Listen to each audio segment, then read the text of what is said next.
Yeah, I'm presently nerding out pretty hardcore on various different patterns of how we might weave people together actually for the conference. So I'd love to share some of that with you as well, maybe before you arrive, if it's of any use. Yeah, so I mean, now is the time. I would love to hear what you're working on.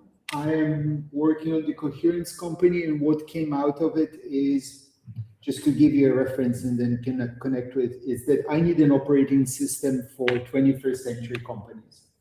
Mm-hmm. And I want something that includes all of the pieces. Because currently, when I go and try and start an organization, and to me, it makes no difference, for profit, not for profit, community, it's all the same shit. You have a bunch of people who you need to get to coordinate and do stuff together. Yeah. It's to me, it's fundamentally irrelevant whether it's a church, a community, or a for-profit corporation, right? You have work to do, people need to know what the expectations are, and da. And I've been waiting for over 10 years for somebody to sort this stuff out, because I was like, I'm not a plumber, but it's still at the States. The way I describe it is, I want to go to the grocery store, drive to the grocery store to do some shopping. And I've been put into a warehouse saying, all the parts for a car are somewhere here. The shelves are unlabeled. Good luck. I'm like, this is bullshit. Right? This is just utter bullshit. And on the, I was waiting, I was hoping the crypto world would sort something out. And first of all, they intensely tried to pretend that human beings don't exist whilst living a total tribal medieval reality, because that's how socially the world runs. So, and on the token side, even, it was like, oh, equity, illegal, I'm afraid of that. I'll just make shitty meme coins and forget trying to do anything useful. Right. So overall, there hasn't been a solid, of course, there's been lots of interesting attempts at the value side, but nothing that's reliably solid and that's taken off in a good way. Yeah. On the human side, the people who are into humans don't talk about value and all. It's all just so disconnected. I'm fed up. So that's the idea behind ODAX OS, is to create all of the structures that you need in a box. Your human stuff, your value stuff, your agreements, and of course, everything with agents to walk you through it. And of course, not a fixed system, this is how you have to do it, but one which, these are the areas you need to cover. We will go with you on a journey. Now it's you and 3 people helping. Hopefully in a year, it'll be 30 people, a team of 7 deeply involved, and 30 collaborators. And at each stage, you need a somewhat different structure which evolves and grows with you. But you need to cover all of the same areas at every step. And really thinking of designing it at all 3 levels of collaboration: human to human, human to agent, agent to agent.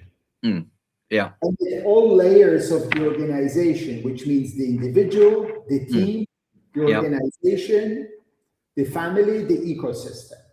So at all of these levels, how do we interoperate? And I don't really feel a need to invent anything. All the crap is out there. It just needs to be put together. It's not this experience of, I want to go for a drive and I'm presented with a giant warehouse of parts with unlabeled shelves.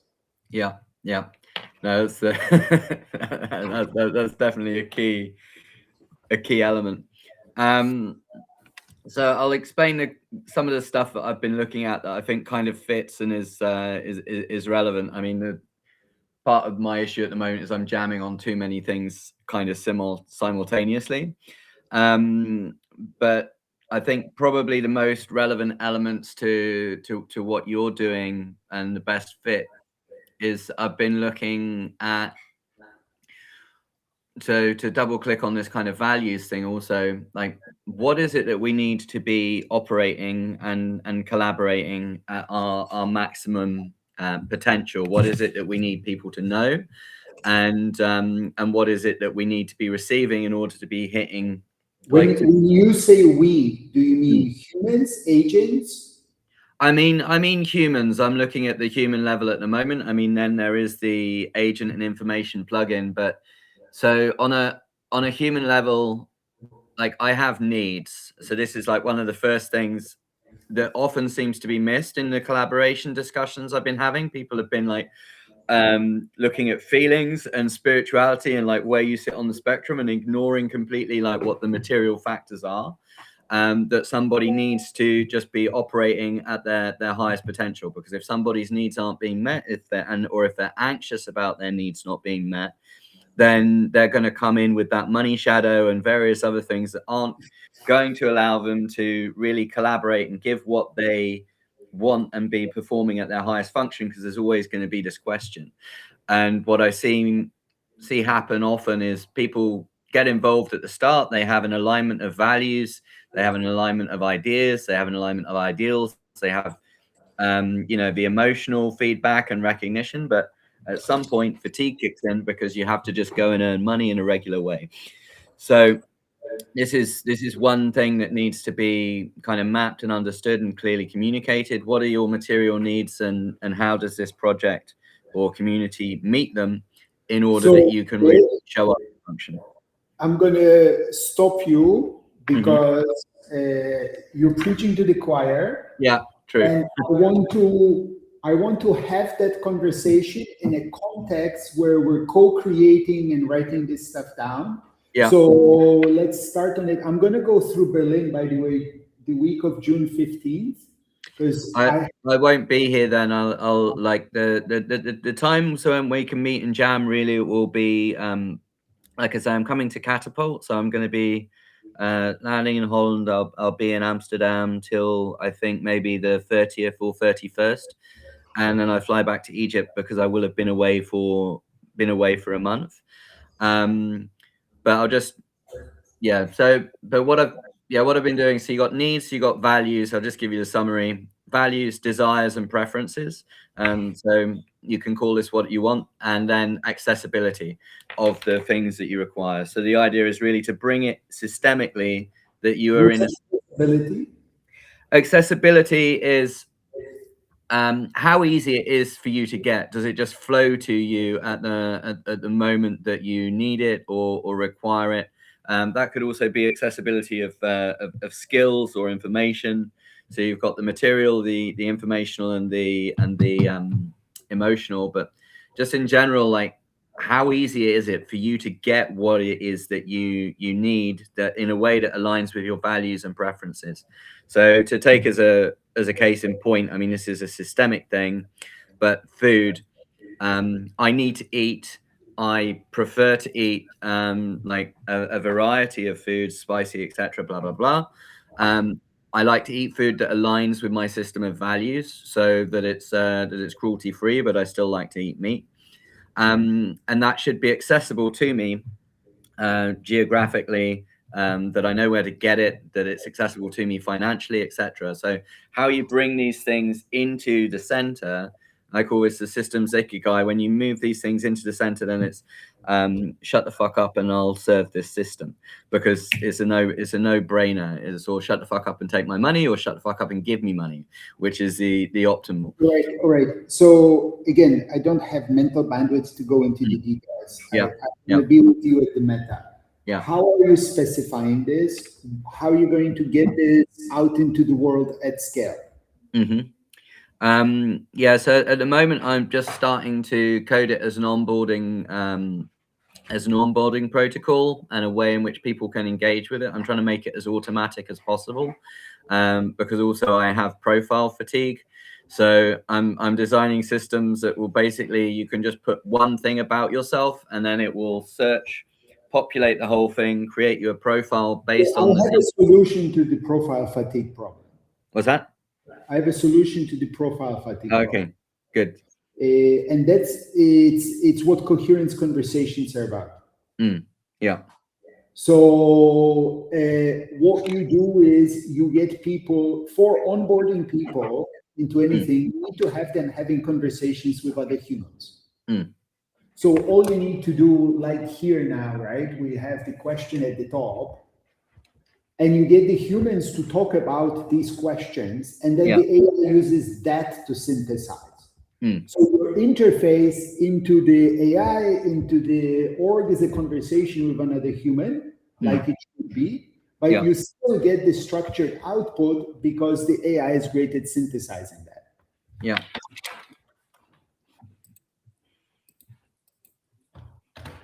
So that's one of the use cases for coherence conversations. Yeah. It gives you a triple benefit of, first of all, if you're onboarding people, you need to have them talking to other people in the org. Yeah. And it really, in general, it doesn't matter who they're talking to. As long as it's another human being that's a step ahead or that's also engaged, right? Yeah. You get by guiding them through questions, you get the profile built in. So you get the profile, you get them talking to each other, you get an engaged human being. Yes, and because you publish the conversations, you get a communication stream. So it's a triple. Yeah. So, yeah, I think one interesting thing, and maybe you thought of this already to kind of yes and this is because we already touched on this. Like I started talking about something, and it's like you already get it. So preaching to the choir, like to be able to pre-calibrate before people have their conversations, so you know the level that they're at, that you don't have to go through like and this and this and this and build up like the information stack, but you can know exactly where you're coming into the conversation with the person, that you have it's pre-calibrated. When you have a history of conversations, and it's not that any of those conversations are bad, by the way. It's all about expectations, right? Because if I'm like, I've been doing this for a long time, but I'm talking to a newbie greenhorn, I go into my mentor, my senior mode. They know that their thing. Everybody's happy, natural thing, right? If we're both newbies and we're both confused, maybe that's also interesting because they'll surface to the organization. So having the rich profiles, which are ongoing and built through just people talking to each other, I think is the unlock. And then you have the context, and based on what we know about the people, we can set the context. I would say like yes and to that. I think there's the practice of the conversations is definitely going to be a way of unlocking it, but also to recognize the existing conversations, blog posts, content that people have already made, like the work that they've already put in, that potentially that can offer an anchor point and a landing point when they come into those conversations. Because this was my experience with coherence before, was not having that landing point meant that, and you're right that, you know, all of this information is useful, but it's not useful to me if it's an hour of my time and an hour of your time talking about something we both already know. So when we're able to get in on the level immediately, I mean, it depends then on we can build on it. It also, again, it's all about expectations, right? Because if we're here to create a public output and promote each other's idea spaces, it's okay. Yeah. Right? It could be quite useful, right? There is, I'm sure, lots of things you and I know very well, which it would be very valuable to record podcast-like conversation, dialogue to spread these ideas. Yeah, this is true. Yeah. So it's all about expectations, and that's where my agent talking to your agent should set the context. And it's not about like, so we should have clear expectations, and this is also where this coherence journey idea comes into play, right? Did I share this with you, the steps of the coherence journey? Maybe I might have looked at it, and then it's this idea. I'll reshare it to you. It's a long document. The best thing to do is just put it into AI. So it's this idea that we go through starting from discovery, who is here, in Mm-hmm. which case, yeah, trying to find out what our idea spaces are as useful, to connection. Okay, like, do I like Yeah. you, da da da. Then Mm-hmm. convergence, and then actually seeding collaboration. Yeah. So it's about expectations and about being at similar stage of the journey, Mm. Yeah. right? Because if I'm in a general discovery phase, maybe I'm happy to spend half hour chatting and understanding your world and all of this, because it's also relationship building. Mm. Yeah. Right? It's only a problem if you're like, I'm ready to get shit done. I want this conversation to result in a concrete outcome. Yeah. And then we have a mismatch of expectations, unhappiness. Yeah. So I think this is for me the key thing. There is no right and wrong. Mm. It's problems only arise where there is a mismatch in expectations. Mm. Yeah. Yeah. The context of operation. No, I think that makes a lot of sense. And it's also, yeah, these different speeds of movement. I've been tapping into this a lot, and also I think this relates also to these personal expectations and contexts of like how people like to be worked with. Like some people want to be in these large circular groups where everybody reaches some kind of coherent opinion, and I prefer to kind of scout and explore through action and finding these So ways of doing. it's all about expectations and then Mm. also domain area. Yeah. Yeah. So something that I have come to believe is that this circle or community way, this is how you keep an idea going for centuries or even millennia. Mhm. Yeah. Everybody knows how it should be done or has an idea. It's about keeping it alive, and communities last for centuries. Mm. I mean, you're in Egypt, right? I'm sure you can walk around and say, oh, yeah, this has been going for a couple hundred years in this location, right? Well, where I live, actually, it's been going for about 30, 40 years tops. So It's still 30, 40, and it shows. but 30, 40 years is still longer than most companies have existed. Yeah. Yeah. And if you go to the countryside, right, there's, I'm sure, within 100 kilometers drive, there are villages that have probably been sitting there since the first dynastic empire was building pyramids, right? Because many villages are much older than any country or empire they're in. So community works for that, but it doesn't really work for pioneering and inventiveness work, right? That's why you have crazy testosterone driven young men, because they go off into the jungle, do crazy shit. 9 out of 10 don't come back, but the one that does come back brings new knowledge and new opportunities to the tribe. So we need space for that, but in a way where it's not existentially dangerous for the tribe itself. Right? Yeah. And I think it's about helping people navigate.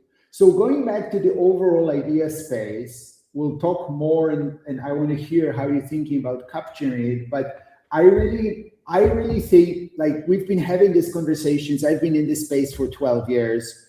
Other people have been doing it for many decades more. I think now the interesting unlock is agents. So there's been like multiple kicks to the system. 20 or 30 years ago, you'd be like, oh, we'll make a nice company, everybody else, why should I care?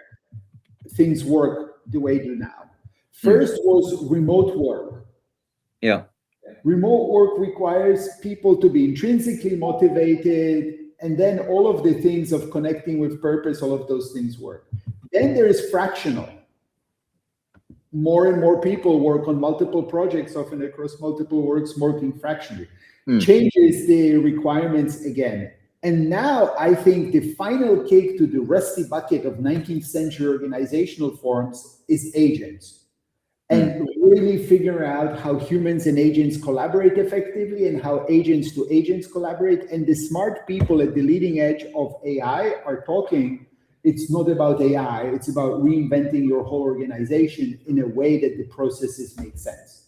It's about creating, so interesting thing is it's about creating legibility for the organization. What you're talking about in a way is creating legibility between humans, because we need to do this, right? If I'm sitting in an office with you 5 days a week, morning to night, I have ongoing legibility to your emotional state.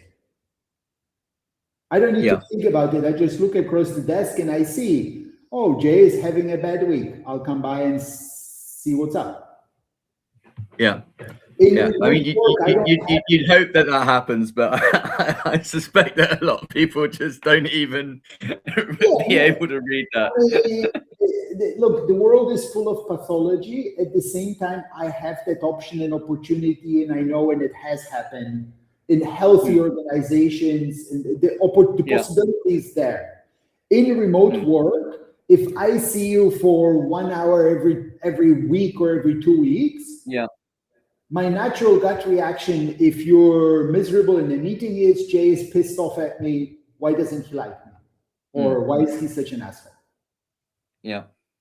So we need to create the legibility, and that's an emotional need kind of thing, right? Like, I don't know, if you don't intentionally share me that XYZ is happening in your life, I won't know. And so this has been clear through remote work, and now for the everything else, if we're going to collaborate with agents, and my idea, what I am promoting and going forward, is how do we create systems where we can collaborate with AI as first-class team members, as equal team members. Not as like tools are slaves to do stuff, but that they can really interoperate as equal team members, which means we need to create the legibility for them, which we've already needed to do for remote work and fractional, but we kind of did a shitty job at it. Now we really have to do it. So, and that, I think, to me, it's exciting because, first of all, agents, there's the opportunity to really support these holistic systems, which we've been dreaming of for decades, but have just been too complicated and intensive to create. And two, it's an opening towards money in mainstream systems. Right? Because for me, my fundamental theory has always been that this side, whatever this side, will only win by being more effective than the mainstream system. And until recently, that hasn't been there. But now I can say, right, like, you want to build a company that works effectively with agents, our way is the only way. And I don't want to preach to people, oh, do these things to be nice to humans and all of this. Like, no, you want to get a creative, dynamic, great organization in the year 2026, this is how you have to do it. Extracting people, driving them nuts, mistreating them, and all of this is not going to give you the kind of creative thinking workers that you need to do the work that's remaining for humans after AI agents do all of the shit. Yeah, exactly. So that's right. Yeah. No, this all sounds like deeply relevant. I think, we're going to need to resume this like fully, and when we get to Amsterdam, so I can show you. I see I have my next meeting, which I am 5 minutes late for. So really looking forward on, what is it, on Wednesday, We hang on Wednesday?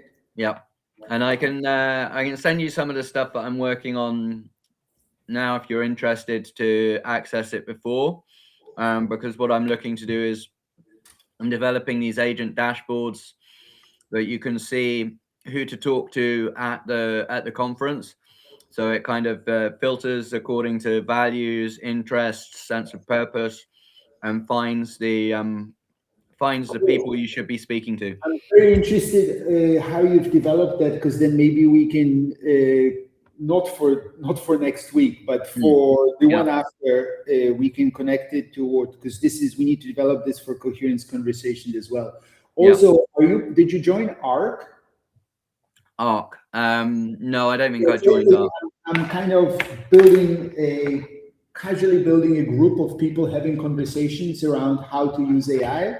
It's called Agentic Recall and Knowledge, but anyways, ARC. Yes, AI came up with the name. So building a space to have these conversations together. Zachary is there. Interesting people are gathering. Okay, cool. Doing interesting work. There is a lot of us converging on this space. So let's figure out how to do it together. Yeah, perfect. Yeah, please add me to that group, and I'll join that as well. Great. Perfect. Look forward to seeing you in Amsterdam, sir. Take care.